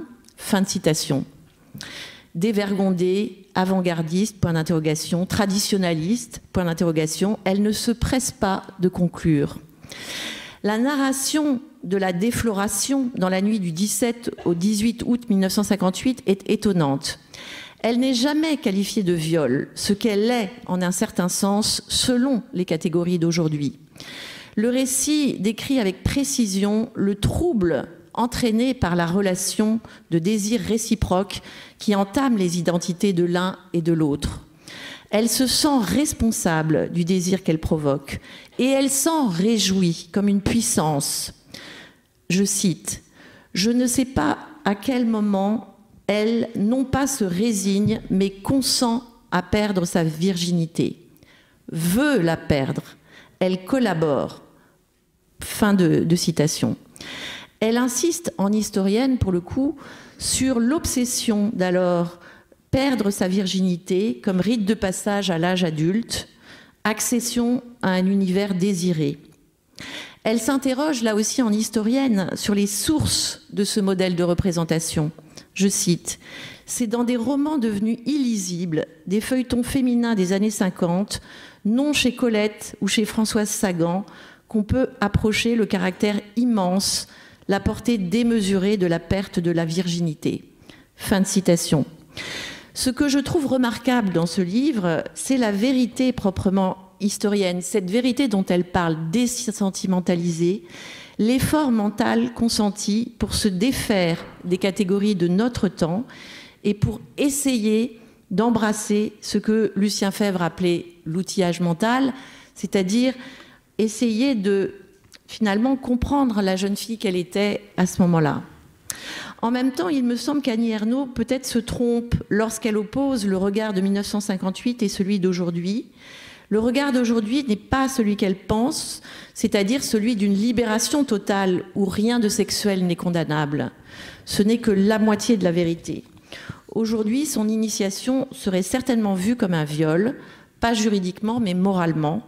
Et tout son talent d'écrivain, me semble-t-il, consiste à résister à cette interprétation, en la lestant de ses ambivalences, de ses contradictions et aussi de son altérité scandaleuse que l'on a du mal à comprendre dans les termes qu'elle nous propose. Et c'est, enfin, me semble-t-il, aussi le rôle de la littérature que de forcer parfois à penser contre soi-même d'une certaine manière. Dans l'événement, Annie Ernaux raconte une expérience moins universelle mais tout de même massive de la vie des femmes, l'avortement. Je cite: « Une longue cohorte de femmes m'avait précédée. » Fin de citation. Rien d'exceptionnel ni de honteux. Les savoirs populaires, l'aiguille à tricoter, l'équitation ou les sauts dans l'escalier, ces techniques ancestrales pour se débarrasser d'un bébé lui sont connues et l'installent dans une familiarité réconfortante. C'est une manière de vivre par son corps un passé très ancien de l'expérience historique des femmes. Bizarrement, cette inscription dans les couches profondes de la féminité historique contredit un peu, mais un peu seulement, le titre du livre, l'événement.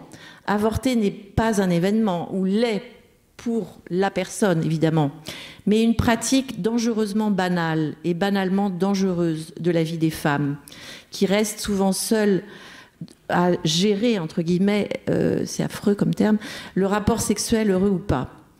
L'historien est ici d'ailleurs en familiarité avec, par exemple, le personnage de Jean dans l'événement, un ami qui travaille pour le planning familial, comme on appelait à l'époque maternité heureuse, puisque ce Jean se défile devant la demande d'aide du personnage.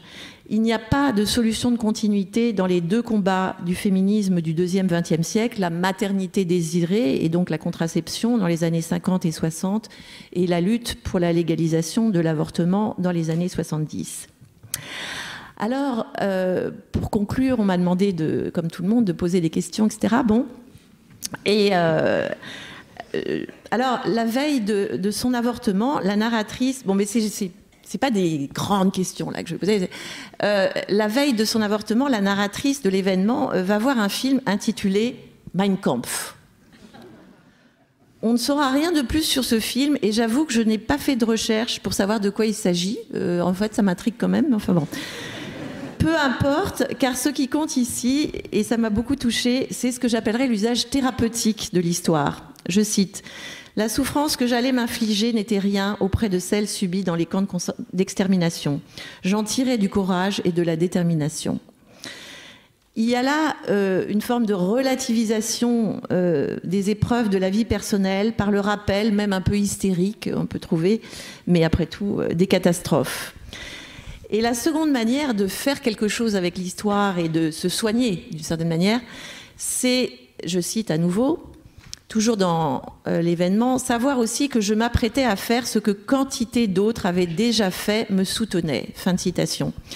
C'est ce que je disais tout à l'heure, l'histoire permet la plongée dans un destin collectif, celui des filles engrossées de l'histoire universelle, vouloir en être, vouloir ce qui vous arrive, même si vous ne l'avez pas choisi.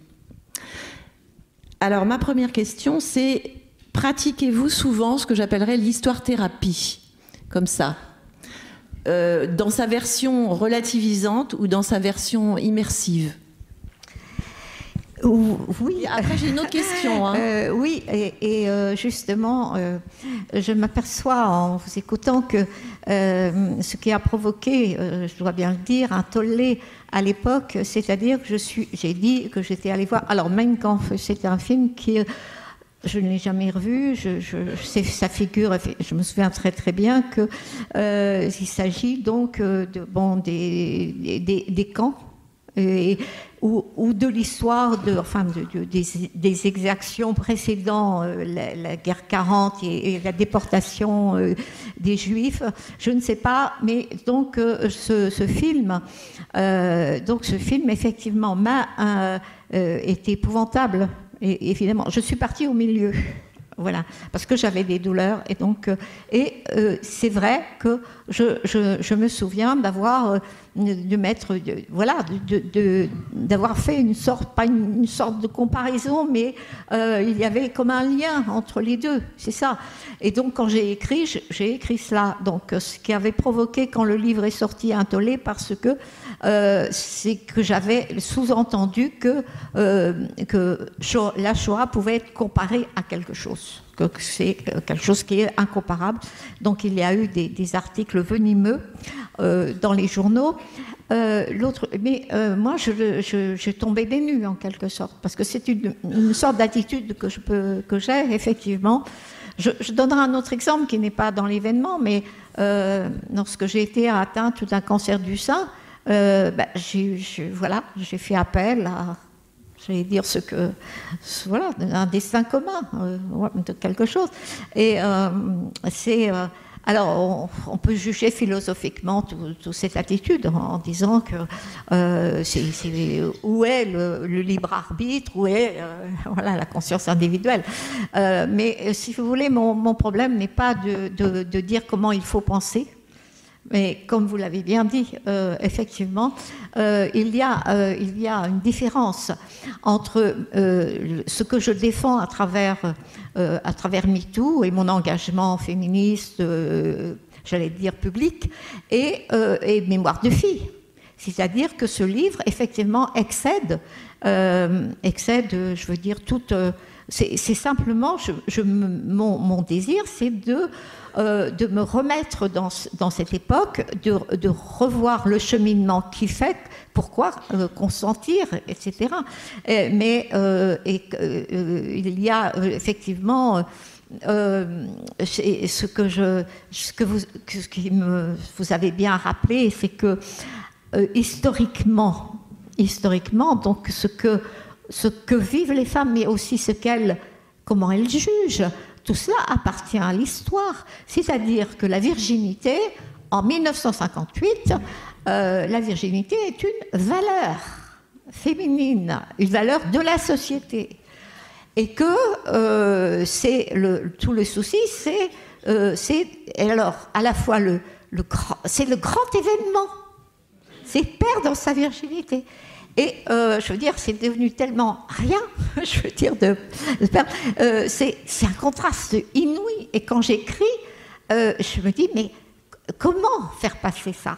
Comment faire passer ce basculement total? Et on pourrait dire la même chose pour l'avortement, c'est-à-dire ce qu'était être enceinte. C'est-à-dire, et ce que c'est devenu maintenant, c'est-à-dire qu'à l'époque, mais je veux dire, c'est une vie arrêtée, en quelque sorte, des études arrêtées, et c'est le mariage obligé. Enfin, il y a, je veux dire que le corps des femmes est plus, tous les corps sont soumis à l'histoire, mais le corps féminin a été beaucoup plus, ouais. Voilà. Attendez, parce que...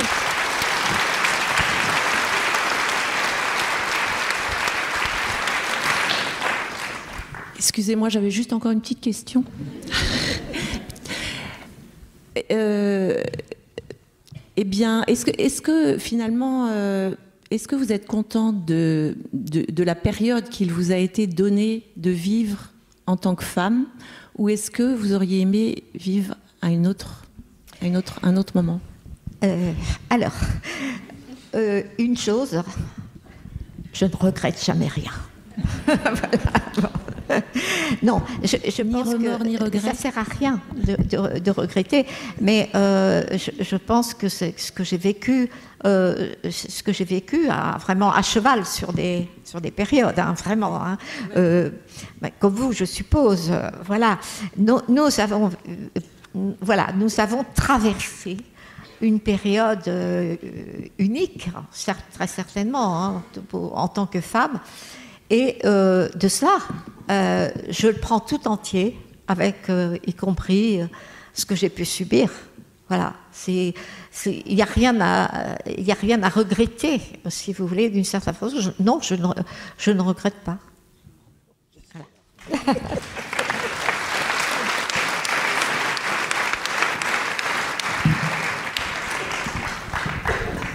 La France du XXe siècle a-t-elle été une société de classe ?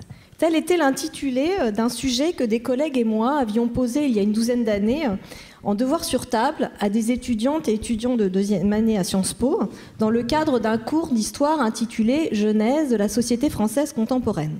Pour répondre à cette question, les étudiants et étudiantes devaient s'appuyer sur leurs connaissances acquises dans le cours, ainsi que sur des documents, parmi lesquels j'avais proposé plusieurs extraits de La Place. Vous y retracez, Annie, la vie et la mort de votre père, qui avait conquis sa petite, je vous cite, place au soleil, commis de ferme, puis ouvrier à Yvetot, devenu petit commerçant à Lillebonne, puis de nouveau à Yvetot. Il espérait que sa fille, vous, grâce aux études, serait, je vous cite, mieux que lui. Voici quelques-uns des extraits. Naturellement, pas d'autre choix que l'usine. Mon père est entré dans une corderie qui embauchait garçons et filles dès l'âge de 13 ans. C'était un travail propre, à l'abri des intempéries. Il y avait des toilettes et des vestiaires séparés pour chaque sexe, des horaires fixes. Il était sérieux, c'est-à-dire, pour un ouvrier, ni feignant, ni buveur, ni noceur. Le cinéma et le Charleston, mais pas le bistrot. Bien vu des chefs, ni syndicats, ni politiques. Il s'était acheté un vélo, il mettrait chaque semaine de l'argent de côté. Ils, vos parents, ont trouvé un fonds de café-épicerie Bois-Charbon dans un quartier décentré, à mi-chemin de la gare et de l'hospice. La vie d'ouvrier de mon père s'arrête ici. Il a emprunté pour redevenir propriétaire des murs et du terrain. Personne de la famille ne l'avait jamais été. Je travaillais mes cours, j'écoutais des disques, je lisais, toujours dans ma chambre. J'émigre doucement vers le monde petit bourgeois, admise dans ces surbooms dont la seule condition d'accès, mais si difficile, consiste à ne pas être cucu. Mon père est entré dans la catégorie des gens simples ou modestes ou braves gens. Il n'osait plus me raconter des histoires de son enfance. Je ne lui parlais plus de mes études. Dans un ouvrage paru récemment et intitulé « Trahir et venger, paradoxe des récits de transfuges de classe », les deux autrices, Laïla Véron et Karine Abiven, soulignent qu'il paraît maintenant impossible de parler d'Annie Ernaux sans parler de son parcours de transfuge de classe. Il paraît de même impossible de parler de son œuvre sans la qualifier de récit de transfuge de classe. Je ne vais pas revenir sur l'origine de ce concept sociologique, ni sur celui de transclasse, l'un et l'autre désignant des personnes ayant connu une forte mobilité sociale, souvent ascendante. Le transfuge ou transclasse est celui qui naît dans un milieu économiquement défavorisé ou ne disposant pas d'un capital culturel, a accompli une trajectoire socio-culturelle à laquelle son milieu d'origine ne semblait guère le prédisposer. Il s'est élevé, souvent par les études, et a rejoint le groupe des dominants et de la culture légitime. Ainsi, par vos écrits et vos prises de parole, vous avez le plus contribué à populariser ce mot de transfuge, alors même que vous ne connaissiez pas ce terme quand vous avez écrit Les armoires vides en 1974. Ce passage d'un groupe social à un autre entraîne parfois des rapports ambivalents entre l'affection et le mépris culturel à son milieu d'origine. Votre œuvre, Annie Ernaux, rend bien compte de cette ambivalence et de l'oscillation des sentiments ressentis tout au long de votre trajectoire vis-à-vis aussi bien de votre famille que de l'école. En tant qu'historienne du social, travaillant sur le 19e siècle plus que sur le 20e siècle, je m'interroge néanmoins sur l'utilisation de ce concept de transfuge de classe et par conséquent sur les récits de transfuge, et plus particulièrement les vôtres, comme source historique pour décrire et analyser les évolutions de la société française au XXe siècle. En s'intéressant aux récits de transfuge de classe, on se place à la croisée de l'histoire collective et de l'histoire intime, car vous l'avez bien montré dans les années, les récits de transfuge ne sont pas seulement des biographies personnelles, ils se présentent comme de véritables répertoires d'observations sociologiques, permettant donc de construire un nous à partir du jeu, de saisir les évolutions sociales et culturelles de la société et de retracer une histoire sociale et culturelle de la France à l'époque contemporaine. Dans quelle mesure, à l'instar de l'histoire de la bourgeoisie parisienne dans le premier 19e siècle qu'avait mené Adeline Domard, ou de celle des bourgeois de Rouen au 19e siècle qu'avait faite Jean-Pierre Chaline, ou de l'histoire des ouvriers en France au XXe siècle qu'a publié récemment Xavier Vignat, peut-on envisager une histoire des transfuges de classe au XXe siècle ? Qu'en pensez-vous, Annie Ernaux, de tous ces récits de transfuges qui se sont multipliés ces dernières années ? Et donc, au-delà du concept sociologique, est-ce une catégorie sociale dont on peut retracer l'histoire et les évolutions ou est-il impossible de décrire cette histoire tant ce terme recouvre des réalités multiples liées aux affects et ne peut pas être défini par des caractéristiques sociales objectives? Oui, c'est une question que je me suis jamais posée, hein, voilà. Mais il me semble qu'il est possible de faire une histoire de tout. Hein, bon, déjà. Donc, celle-là me semble possible, mais ce serait évidemment avec beaucoup de chapitres différents, d'abord suivant les filles et les garçons, hein, c'est déjà quelque chose, et suivant quelquefois l'origine. Alors, il y a les transfuges d'origine paysanne, hein, et bon, il y a les commerçants, c'est pas tout à fait, c'est pas la même chose. Bon, les ouvriers.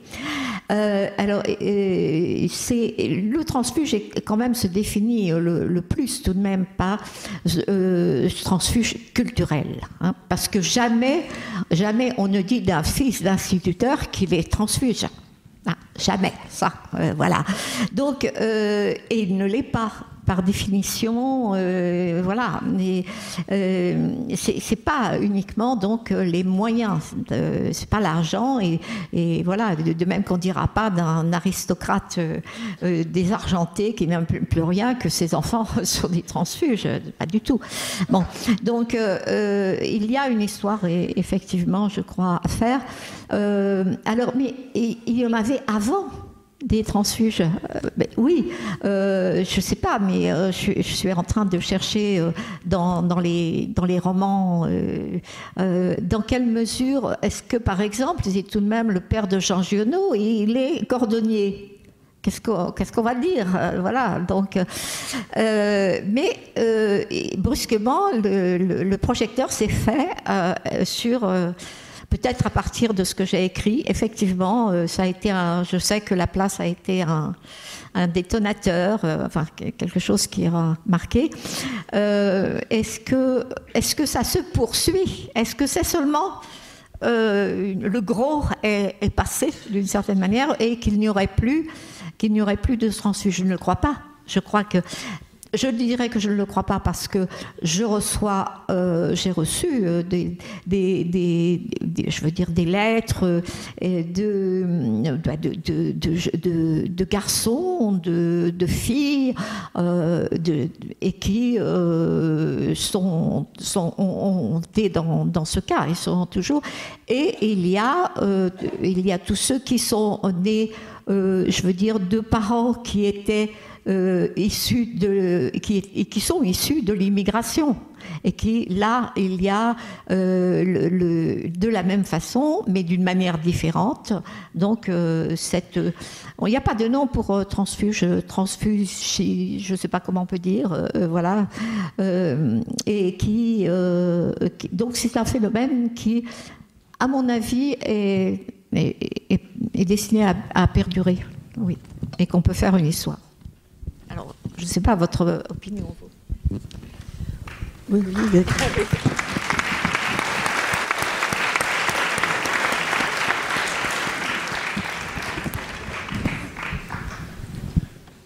Merci. Nous allons être dans le prolongement exact de cet échange qui vient d'avoir lieu. Nous sommes dans le monde de la vérité et de la perfection, de la lumière, avez-vous écrit dans les pages de La Honte, où vous reconstruisez l'univers de l'école privée catholique, restituez ses règles et ce qui y était mal vu, donc aussi ce qui la distinguait de l'école publique, plus éloignée de la maison familiale. Et vous ajoutez quelques pages plus loin, dans ce monde de l'excellence, on me reconnaît comme excellente et je profite de la liberté et des privilèges que confère la première place dans l'ordre scolaire. Alors entre bonnes et bons élèves dont vous avez permis les retrouvailles autour de vous cet après-midi, comparer les manières dont chacune et chacun a profité de cette liberté et de ces privilèges serait sans doute à la fois plaisant et instructif, mais ce n'est pas l'objet de la discussion. Pour avoir été associé à une notion qui n'est pas de moi, la petite patrie, je ne peux oublier que vous avez fait précéder ces pages d'une topographie d'Y en 1952, enfin en 52 d'ailleurs, en 52, 1 et 9. Car, dites-vous, en 52, je ne peux pas me penser en dehors d'Y. Aussi, l'idée m'est venue d'un rappel, dont j'espère qu'il n'apparaîtra pas comme une cuistrerie. Dans la liste de nos ministres de l'instruction publique puis de l'éducation nationale, qui s'est allongée depuis 2022 comme au plus beau jour, des républiques qui ont précédé la 5e. Il s'en trouve un qui ne compte pas parmi les plus marquants, mais qui est né ici, à Yvetot. Lorsqu'on évoque Gustave Rouland, ministre de Napoléon III, c'est en général pour rappeler deux de ses actes. La rapidité extraordinaire avec laquelle, après l'avoir nommé professeur au Collège de France, il a suspendu Ernest Renan pour le châtier d'avoir dans sa leçon inaugurale qualifié Jésus d'homme incomparable, et la lenteur qu'il a mise à signer le premier diplôme du baccalauréat obtenu par une femme, Julie Victoire d'Aubier. Une femme, car elle avait 37 ans lorsqu'elle a passé avec succès l'examen à Lyon à l'été 1861. Or, la signature du diplôme par le ministre coïncide à peu de jours près avec la parution des Misérables, où Victor Hugo a énoncé en quelques antithèses lapidaires l'idéal de l'instruction comme panacée sociale. Et peut-être Hugo nous fait-il entrer par un chemin moins contourné dans les questions que vous avez bien voulu aborder ici avec l'historien de l'éducation que je m'efforce d'être. Cet idéal, nous lui devons toutes et tous ici, je crois qu'il faut le dire, une part de ce que nous sommes. Et pourtant, il s'est changé pour nous en illusion que nous avons perdue et en mauvaise conscience. La première décennie de la Ve République a suffi, et la massification de l'enseignement secondaire, de l'accès à l'enseignement secondaire, pour que Pierre Bourdieu et Jean-Claude Passeron persuadent beaucoup d'entre nous de ce que, je les cite, la légitimation par l'école de l'ordre établi suppose la reconnaissance sociale de la légitimité de l'école. En 1970, l'année de la reproduction, parut aussi l'histoire de la France de Georges Duby, où Jean Bouvier, spécialiste marxiste d'histoire économique, écrivait à propos du tour de la France par deux enfants, dont vous avez rappelé dans La Place que c'est le seul livre dont votre père a gardé le souvenir. Je cite Bouvier, « À travers les règles d'or de la morale courante, il s'agit de faire accepter la morale sociale d'une société bourgeoise, morale de la discipline, de l'obéissance, de la docilité envers ce qui est. » 4 ans après, dans votre premier roman, Les armoires vides, vous écriviez « Ça, l'humiliation. À l'école, je l'ai apprise, je l'ai sentie. » Vous étiez alors professeur en lycée, puis dans 2 CES, comme vous le précisez dans votre texte de 2011, la classe de français. Et vous commentez ainsi ces retrouvailles avec le milieu progressivement quitté de votre enfance, je vous cite, en un sens, parce que je l'avais complètement oublié. C'est important quand on a tous et toutes entendu ce que vous avez dit de votre mémoire. Effacé de ma vie, je revivais, en italique, le fossé entre le contenu, les méthodes d'enseignement du français et l'expérience existentielle qui est celle des élèves de milieu populaire. D'une certaine façon, j'étais prof de lettres contre moi-même. Je vois aujourd'hui mon premier roman comme la résolution de ce conflit par l'écriture. Et ça nous renvoie à ce qui a été dit d'écrire aussi contre soi-même. Mais je voudrais précisément revenir sur votre idée et votre pratique de l'écriture comme résolution d'un conflit que d'autres enseignants ont connu, à vrai dire, depuis le temps où s'est exercé dès la fin du XIXe siècle un premier droit d'inventaire sur les lois républicaines des 1880 et leurs effets. Et mes questions de lecteur porteront sur 3 points. Outre les raisons qui ont justifié d'en faire lire des extraits aux lycéennes et lycéens. Et je pense que vous avez bien conscience que votre nom restera attaché à l'année 2022, à la fois parce que vous avez reçu le prix Nobel, mais parce que beaucoup d'élèves ont composé sur votre œuvre au baccalauréat. Et s'en souviennent, pour avoir eu des témoignages. Finalement, la première chose est presque plus importante pour eux que l'autre. Ça aura vraiment marqué leur vie. Mais au-delà de cela, parce qu'on se souvient toujours, enfin, beaucoup se souviennent de leurs épreuves d'examen, vos livres ont, je vais abonder dans le sens de ce qui a déjà été dit, une singulière valeur de source pour l'histoire et plus largement les sciences sociales. Ils ne la doivent pas seulement à la conscience critique à laquelle obéit leur construction, leur déroulement, le choix des fragments du passé auxquels votre écriture donne vie. Cette conscience critique, on pourrait, me semble-t-il, la résumer assez bien enfin, je vous propose cette idée en inversant la formule qu'avait eue à propos de lui-même un homme, Albert Thierry, fils d'ouvrier maçon, devenu professeur d'école primaire supérieure, tué à la guerre en 1915. Et ce jeune révolutionnaire estimait avoir, devant le rôle social qu'on lui faisait jouer, je le cite, une intelligence d'acceptateur et un cœur de révolté. Est-ce que ça n'a pas été un peu l'inverse pour vous? N'avez-vous pas eu, à l'âge de la prise de conscience de la même intime contradiction, un cœur d'acceptatrice et une intelligence de révolté? Je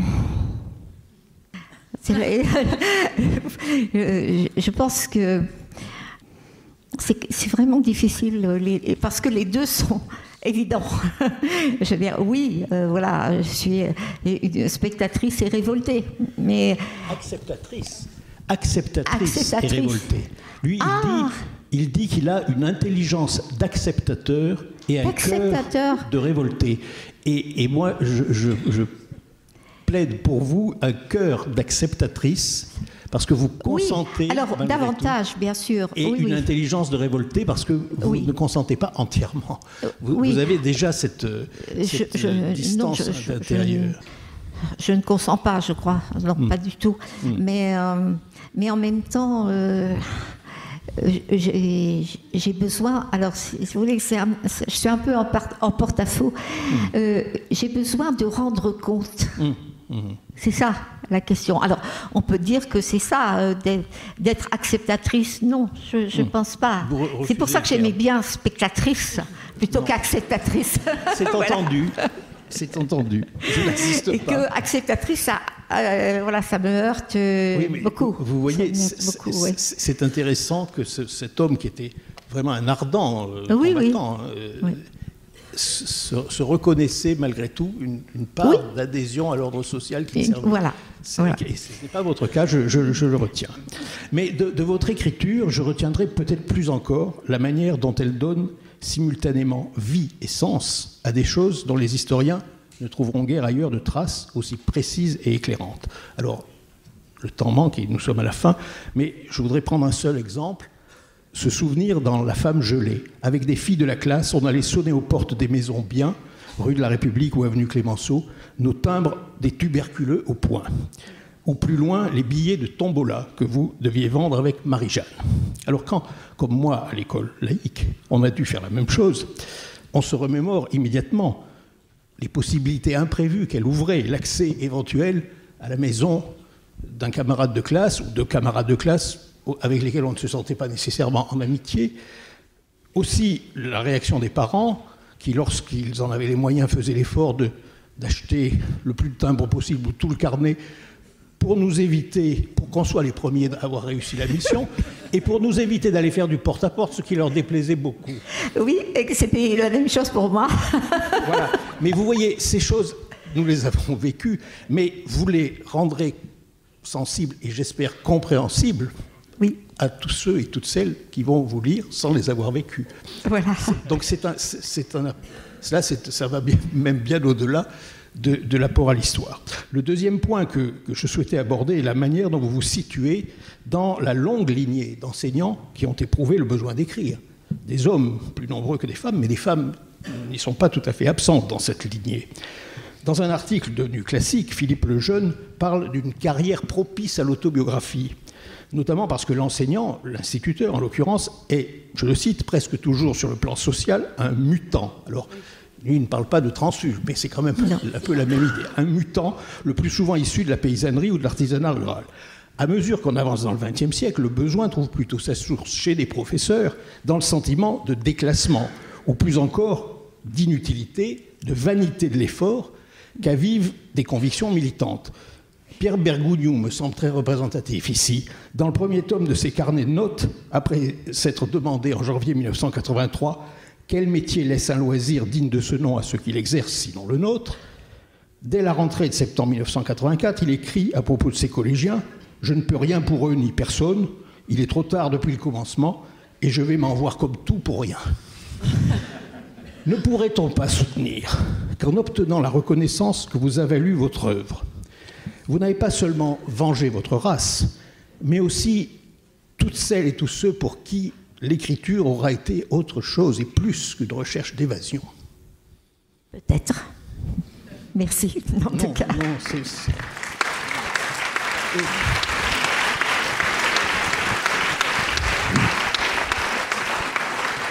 Et enfin, je ne peux manquer de vous demander, dans le prolongement de ce que vous avez dit, du plaisir d'apprendre au Café pédagogique en janvier 2023, si vous êtes d'accord avec ce qu'écrivait à ce sujet Georges Snyders. Alors, je précise pour nos auditrices et auditeurs, Snyders, normalien, philosophe, survivant d'Auschwitz, entré au Parti communiste à son retour de déportation et l'un des créateurs des sciences de l'éducation telles qu'elles se sont développées dans nos universités.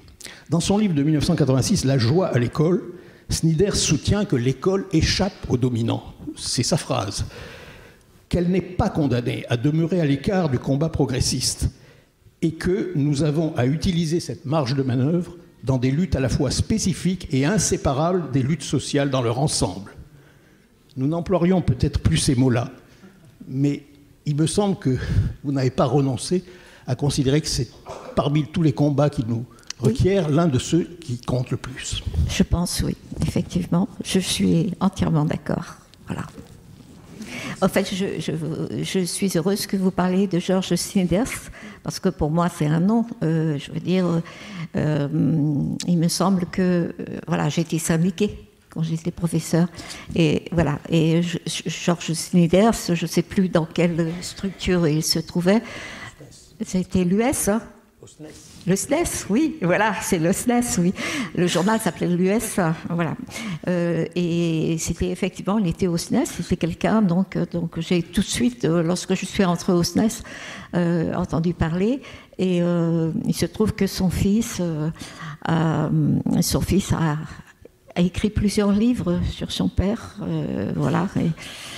Dont il révèle un autre visage, mais ça, c'est autre chose, voilà. Mais merci de l'avoir cité.